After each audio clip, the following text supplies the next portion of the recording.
the independent wealth management space. We're about $1 trillion industry. Half of those assets are held by advisors who are over the age of 60, but only 11% of them actually have a formalized succession plan. That's a $450 billion, you can call it opportunity, or you can also call it a challenge. My clients would go, well, Kirk, you're showing us where our money's going to be 10 years from now.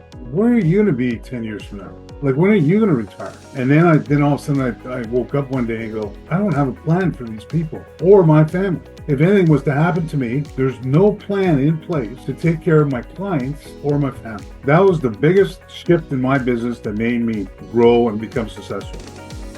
Welcome to Practice Playbook, your go-to podcast for mastering the art of practice management as a financial advisor. I'm Brandon Chapman, an independent financial advisor based in Vancouver, BC, and the founder of AdvisorFlow. Each episode of this podcast is adapted from a live webinar and distilled into a quick, actionable format to help you grow your practice with clarity and purpose. Today, we're tackling one of the biggest blind spots in our industry, succession planning.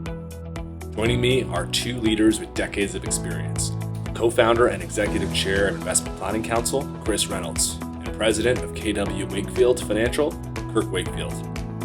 Together, we'll break down the risks of neglecting succession planning and share how you can protect your clients, your practice, and the legacy you've built, ensuring it will last well beyond you. Let's dive in. Yeah, it's this ticking clock, really. It's driven by demographics, advisor age. And for you listening, this is critical for understanding, what makes a great exit strategy versus, a disaster. It's urgent because the numbers are just massive. We're talking about the independent Canadian wealth management space that's about, $900 billion? Roughly, yeah. And here's the kicker. Half of that, so $450 billion, is managed by advisors over the age of 60. $450 billion. Pending transition. That's the scale. It's enormous. And here's where it gets, startling. Currently, the independent wealth management space. But here's the challenge. Only 11% of them actually have a formalized succession plan. And yet we're in the advice business. We give our clients advice. We deal with business owners. And the first thing we would tell them is, how are you going to drive your equity for the business you've built? How are you going to make sure your clients are looked after? How are you going to make sure your staff is looked after? And yet, startling to your point, only 11% are actually prepared and ready for that transition. It's the classic cobbler's children have no shoes situation, I guess. So how do the prepared ones, that 11%, actually succeed? That's what we're digging into. We looked at insights from two industry veterans, really great stuff. Okay, who are we talking about? Chris Reynolds, who founded Investment Planning Council, IPC, back in '95. Big name. Oh yeah, IPC. Everyone knows Chris. And Kirk Wakefield, an advisor with 40 years under his belt, built a really saleable practice from scratch, literally started needing a paycheck from London Life. 40 years. So he's seen the evolution. Exactly. They show us how you turn that $450 billion problem into, a strategic win. All right, let's get into it. Where do we start? With strategy. Let's start with the framework Chris Reynolds mentioned using George Hartman's model, the 4 quadrants of succession planning. And what you want to do is get yourself into the right space. Starting at the sort of bottom left column. Low emotion, low financial. These are the people who are not prepared at all. They have no interest in succession planning whatsoever. They don't know what their business is worth. They don't know how to get the money out of their business. They have no idea. There are other side where you could have high emotion, low financial. And we see this all the time. This is especially true in succession planning, especially where kids are involved. Like, we really want our kids involved. We're like, I can't wait to get them in. They're going to buy this business. And then they realize how much that business is worth. Like, conservatively, they might have an equity value of their business of $3 million. Now, when I say low financial, I'm going to guess that most of their kids don't have $3 million kicking around. And if they do, I'm wondering where they got it from.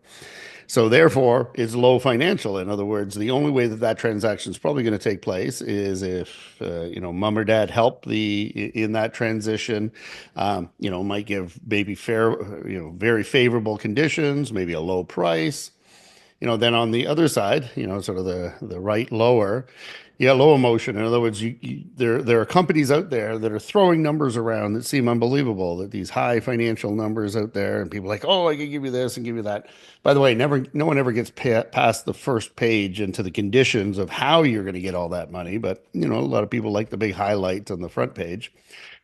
But low emotion. They have no interest in that whatsoever. They're shopping the market, looking to whoever gives the highest payout. But it's not really hitting and ticking the boxes. The place that everybody wants to be in, and hopefully what we'll get through in this show, is high emotion, high financial, right? In other words, you know exactly what you want. You know what you want for your business. You know what you want for your clients. You know what you want for your staff. You know what you want from a legacy point of view.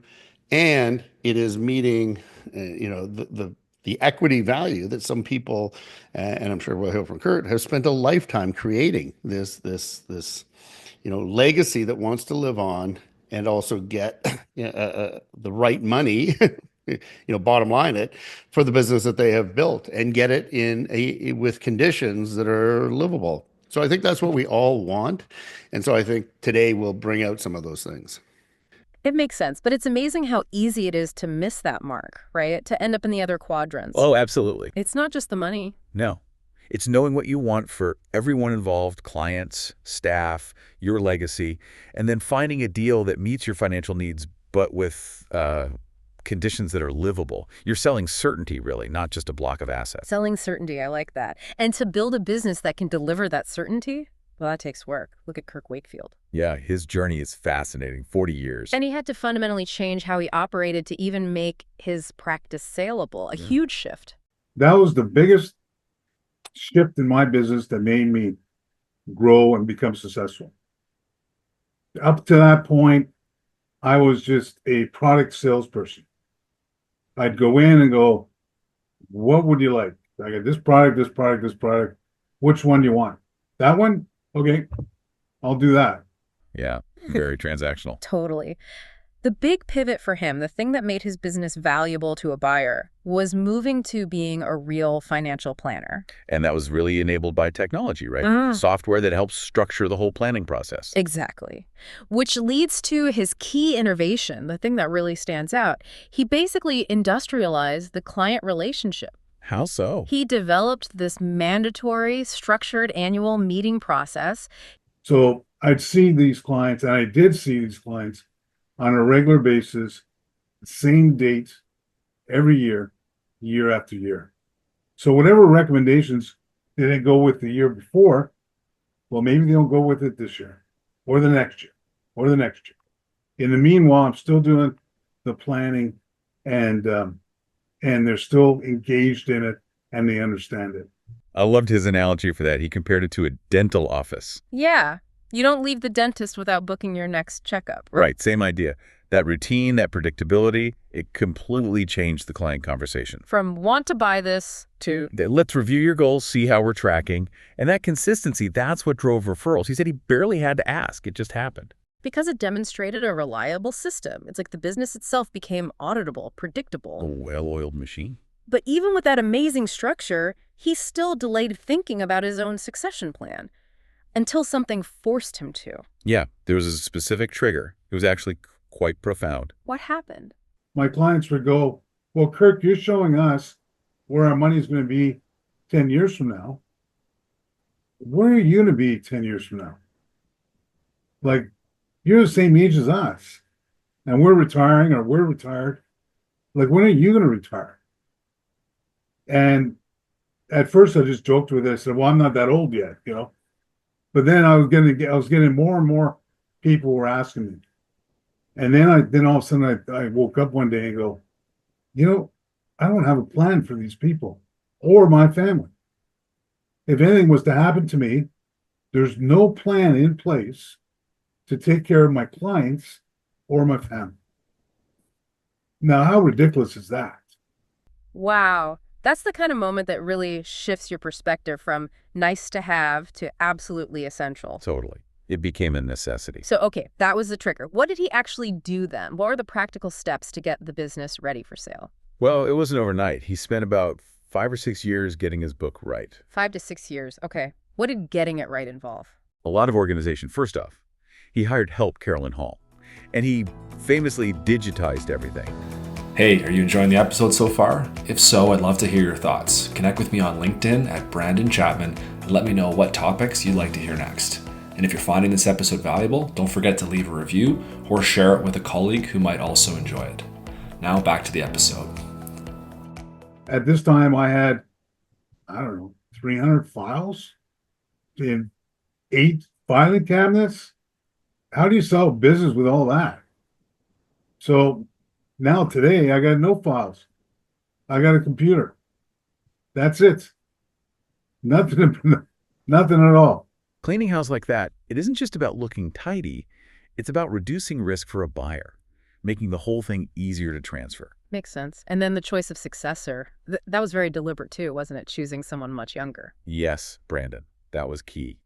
Kirk explicitly said he didn't want his clients to have to go through another transition in 10 years if he picked a successor who was already, say, in their 50s or 60s. So he was thinking long-term for the clients, beyond his own exit. Absolutely, giving them maybe 2 decades of continuity with Brandon.